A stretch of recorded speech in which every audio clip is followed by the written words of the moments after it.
I know what you're thinking. Thinking, hold on a minute, you've already done one Mateus Fernandes video today. You can't do a second on the same fella. It's money for old rope. Yeah, a bit, but I am genuinely excited about this one. Genuinely excited. And we got a bit more meat on the bone. I'm not just doing the excitable kid on Christmas Eve here. There's a little bit more detail, a couple more layers that have been added to this. And one word in particular I really like to hear, and that was West Ham are optimistic. Optimistic of a deal being done for Mateus Fernandes. Well, there's more to unpack than you would think here. Yesterday, just in case you haven't seen earlier video, yesterday it was ex-West Ham United employee described Fernandes as a Graham Potter's top target. We were preparing a bid for him. Now, I hate all that preparing a bid for stuff because I think, well, just do the bid. Don't tell everyone. Just do the bid, right? But in many respects, I think that there's been a lot said because of the way I think we treated John Victor, because of how we've treated other clubs in the past. Maybe Aston Villa are a good example because of John Duran. That there's lots of that these clubs, we can't do business with them again, right? We've sort of burned our bridges, severed relationships, if you want. Southampton won't be one of those clubs. We've done business with them. In fact, actually, when you look at Maxwell Cornet last season, we let them. There was no provision apparently to end that deal early. They wanted to send Maxwell Cornet back, so as they had a new manager, so as they could get another loan signing in, because you're limited to how many domestic loan signings you have. And West Ham apparently said, look, we'll do it if we can find him somewhere else to go. We did that. He went to Genoa. So we've done a deal with Flynn Downs for them, sold him Flynn Downs, obviously bought James Ward-Prowse off them. There was negotiations regarding Carl Walker-Peters. Whilst we didn't get them off him in the end, he left on a free transfer. There's an open dialogue, quite an open dialogue between West Ham and Southampton. So there would be one of the clubs that haven't been blacklisted by, which is good. And so I like hearing we're optimistic. Anyway, so X had said this was we're preparing a bid. Bit more meat on the bone today has come from Jacob Steinberg. Jacob Steinberg, of course, is Guardian journalist and West Ham fan. He's got good contacts with the board. He said we're optimistic. We're beginning the process, or whatever. There was some other words used, and we're basically going to make our opening bid sort of now. The fact that we're going to make an opening bid would sort of indicate that we expect that to be turned down. But I'm not overly surprised at that. If there was a lot of talk about West Ham, well, listen, there's a lot of talk. It's me doing the talking. I didn't think we'd be able to get a deal over the line in this transfer window. I was really worried about it. I was really worried about Carl McCauley and Graham Potter identifying the players. I was worried about David Sullivan getting deals over the line.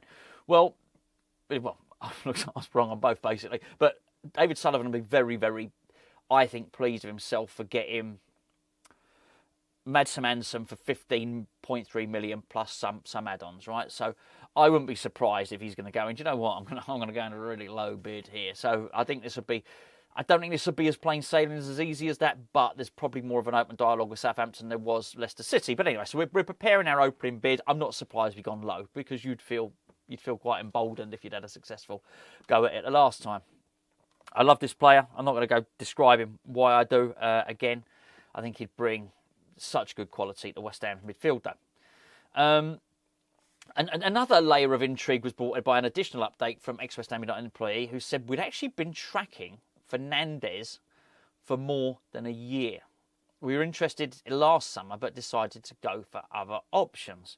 Now, it was last summer that Southampton bought him from Sporting, €8 million, I think. That would be interesting, because that would mean if it was last summer, it was Tim Stuyton that had identified him. So if what X is saying is accurate there, and that's the case, then it would be that they've identified him, Stuyton, and then Potter's come in with McCauley, and, well, maybe they've freshly identified him, maybe they've seen the dossier or whatever scouting work had gone before and said, actually, yeah, we quite like this guy as well. I'll tell you something that was really interesting, though, with this. So you will remember the story that West Ham went to the England-Senegal game. Senegal won 3-1 to watch Habib Diarra, central midfielder. He ended up signing for Sunderland. But we went there looking at him. During that, El Hadji Malik Diouf impressed us, okay? So there was I don't know. Listen, it was absolutely true because it played out exactly as he said it would. So I think it leaves you with two things. Did we know about him before, or did we just know about him at that game? Right? I don't know. Maybe we saw him in that game, thought he's good, and maybe Graham Potter said, "Carl, go and check your data on that." Maybe it was a late decision. I don't know. I'd like to think we were scouting him a little bit before that. Ultimately, it doesn't matter. We've got a very, very good player. But I'll tell you why that is interesting. So we played Lille the other day, and in the game, I can't for the life of me pronounce his first name, but one of their midfielders, Macau, apparently we're interested in him. Now, this has only come to light today. Maybe it was late last night. So I am now wondering if we played Lille, and I think we played him in 2 games. I don't know if this Macau played in both games, but he certainly played in the one at the London Stadium. Did we do the same thing there? Did we look at that game and think, actually, we quite like him. He'd be perfect in our team. Honestly, I don't mind it if we don't. I don't really care. As long as we get good players, I don't care how we get them. But I thought that was really interesting, actually, that we got linked with him. He's not the top target, and X is saying that Jacob Ramsey is still a target. This Macau is a target. I'm sure I'm slaughtering his name. Apologies. I hadn't heard of him before Saturday, so please have to excuse me on that one. But both X and Jacob Steinberg are both saying Fernandes is the top target. Graham Potter's top target. Both of them are saying independently we're bidding for this guy now. This is really good news. I love that. I love the quote. We're optimistic. We're optimistic we can get him. Well, West Ham are optimistic they can get Fernandes. Brilliant. Yes, please. Yes, please. If we can get him before the season opener against Sunderland, even better.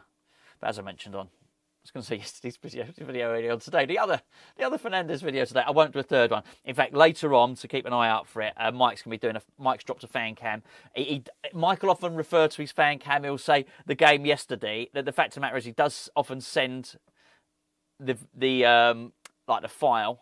He sends the file over the next day, but it tends not to go up until. So if we've done a Saturday, his fan cam won't go up to Monday. So you understand that when he's saying yesterday. You know he's not talking about last season's game against Wolverhampton Wanderers. You obviously know he's talking about the friendly against Lille. It was on Saturday. So yes, we'll pop that up later on. But I had to do this Fernandes one because I'm hopeful this is going to move. I like it.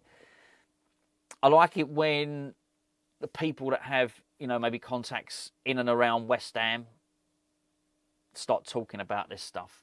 It's good. I like the transfer window. I've said that. I like the transfer rumours. And, it's cool. It's cool to read a rumour on Court Offside or Football Insider, or whatever it might be. But you do. They got the old hotline. And I don't just mean to the top sources, David Sullivan and everything else. There's people have got, people at the training ground and stuff like that. So I like it when we start hearing something solid from these guys. The Evening Standard as well, they've got good contacts. So when you start hearing from the big boys, if you like, that West Ham, and they all start saying the same thing, I like that. I like that. So yeah, really, really pleased if we can do that. I don't know if you noticed as well, Jack Grealish having a medical at Everton. I didn't want to do a video about this because I think it was quite clear we were never really in for Jack Grealish massively. You had that comment that had come back from the club who had basically said that they didn't think he was the player that he used to be. And I guess that would be fair enough, because if he was the player he used to be, he'd be worth 100 million, and no one's buying him for that. I think the only way you get Jack Grealish is if he's sort of damaged goods and he's had not getting it in the team and so on and so forth. But I'm still surprised as a David Moyes sign him. But hey, look, good luck to both of them. As long as they don't finish above West Ham, good luck to both of them, if you know what I mean. But what I do like about it, I don't mind West Ham losing out because I never thought we were getting him anyway. I didn't think we were that interested. But a couple of days ago, that rumour started doing the rounds that actually Man City were now interested in Lucas Paqueta. But they thought his transfer value of 50-60 million was too high, so they would try and offer Jack Grealish as a part exchange. And then there was the reports that came out yesterday that Lucas Paqueta's going to, push for a move. Been absolutely rubbished, by the way. Been completely rubbished in, That's not. He's very, very happy at West Ham and so on and so forth. Just a bit of mischief making, I think, which you're going to get in a transfer window because people look to try and upset players. But yeah, there was no accuracy in that report at all. But what I like is that now Graham Potter is got a settled team, and I just think the less transfer rumours in terms of the players that we want to keep, the better, really. So I thought it was quite nice, I guess, for Grealish to join Everton, because it means that's gone, that sort of swap deal. It's just one less rumour that you're going to hear of Paqueta to Manchester City. And I'd be very, very excited to see Fernandes alongside Paqueta. I think that would be brilliant. We did our Patreon player ratings earlier on today, and by the way, if you want to go and give Patreon a little whirl, the link is in the description below. Go and take advantage of the 7-day free trial. If you want to just join up, it's only £3.60 a month. You get a whole extra West Ham channel with loads of stuff you can join in on and go into, get entered into competitions automatically. Don't have to pay any more money to get entered into the competition. You're in it anyway. But we did a video this morning, which was our player ratings series, which we do after every single game. And I was saying in that, I'm a lot more. I felt for too many seasons we only attacked down the right-hand side, and I think with Juve coming in, we now seem to have more balance. But I don't think there's enough attack coming from the middle. I think you get that. I think if you bring Fernandes in and you keep Paqueta, you're going to get that through the middle. I really do. I think then we become just a whole better attacking team. So I'd love to see that. Right, there you go. Anyway, I make no apologies for doing a second Fernandes video. I don't know how I'm going to wrap it up. I've got to make the title seem somewhat different, which I guess it is. Oh, we're optimistic. That's the one, isn't it? That's what I've got to say. That's it's out there. West Ham are going to bid. We know it will cost 30 million. West Ham are going to make a bid, an opening bid, for Mateus Fernandes, and we're optimistic, inverted commas, that we're going to get him.